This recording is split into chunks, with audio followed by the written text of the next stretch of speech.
As I've been looking through Matthew's Gospel, I've explored that theme of welcome. Welcome, which is so important. As we welcome, so we are welcomed, and vice versa. We now explore the related theme of invitation. These words come from as a wonderful climax, if you like, to chapter 11 of Matthew. Let me read from Matthew 11, 25 through to 30. At that time, Jesus said, I praise you, Father, Lord of heaven and earth, because you have hidden these things from the wise and learned, and revealed them to little children. Yes, Father, for this is what you were pleased to do. All things have been committed to me by my Father. No one knows the Son except the Father, and no one knows the Father except the Son, and those whom the Son chooses to reveal him. Come to me, all you who are weary and burdened, and I will give you rest. Take my yoke upon you and learn from me, for I am gentle and humble in heart, and you will find rest for your souls. For my yoke is easy and my burden is light.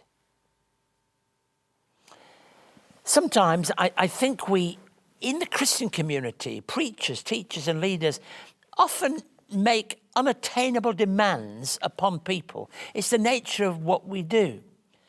This is a passage to read to sort of balance things up. It talks very much from a farming image. It talks about a yoke that was often around an animal as they ploughed a field. It talks about a yoke that is easy. Now, languages matter. I've just been talking to somebody in this program, Olivia, who comes from a French culture, and the use of his language is beautiful, and it has words. But in the languages themselves, there are often differences of words. And the Greek word for easy carries a connotation meaning suitable, easy to wear.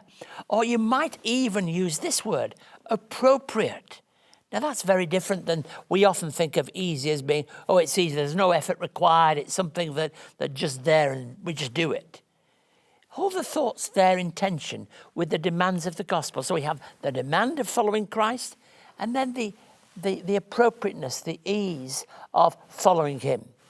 Words that are very powerful and help me learn from me, Jesus says. Oh, it's a wonderful image that he is willing to help us to learn the way of truth from him. He is the great mentor, the one who comes into our lives and empowers us and gives us the opportunity, the possibility of learning his way. Jesus says to all of us, I will give you rest.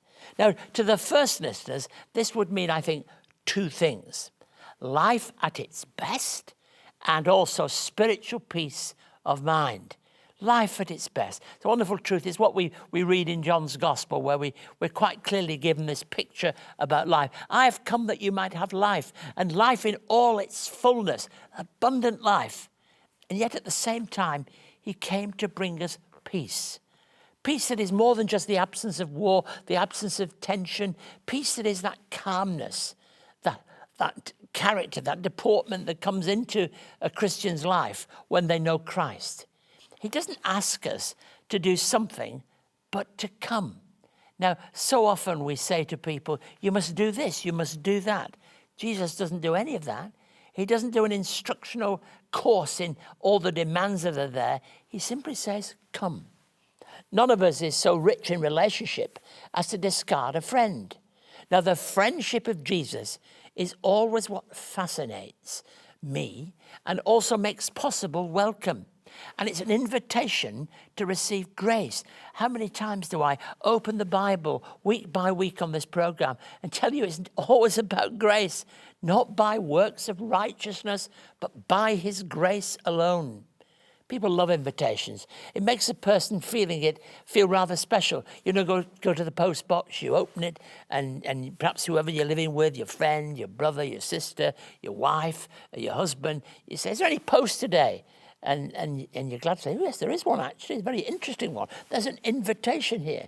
An invitation does something to you. It opens you up to feel the appreciation of God. We've been given the most important of all invitations, to come to come follow him, to come serve him, to come and open our lives up to everything that he would give us. And if we come, if we are prepared to respond to that challenge, then he makes possible all kinds of changes in our lives, makes it possible for us to be. You know, that's what we are about. We are about a community that learns what it means to be the very best we can by opening our heart, our life, and every part of our ingenuity in response to God. Well, that is a yoke. It's a yoke that we will gladly bear because it fits. And not only does it fit, it's appropriate. It's appropriate for me and it's appropriate for you. And God addresses you in the same way that he does the world through these words of Jesus. Come to me, all you who are weary and burdened. How easy it is to let those things happen to us for all kinds of reasons in our lives, weighed down. But you know, what he does is lifts us, gives us opportunity, gives us possibility, and makes it in our lives an opportunity for rest, real rest. Rest doesn't necessarily mean stopping doing things. It means living in that place where God's grace and peace and hope is manifest day by day. So if I ask the question of you, how do you respond? How will you respond?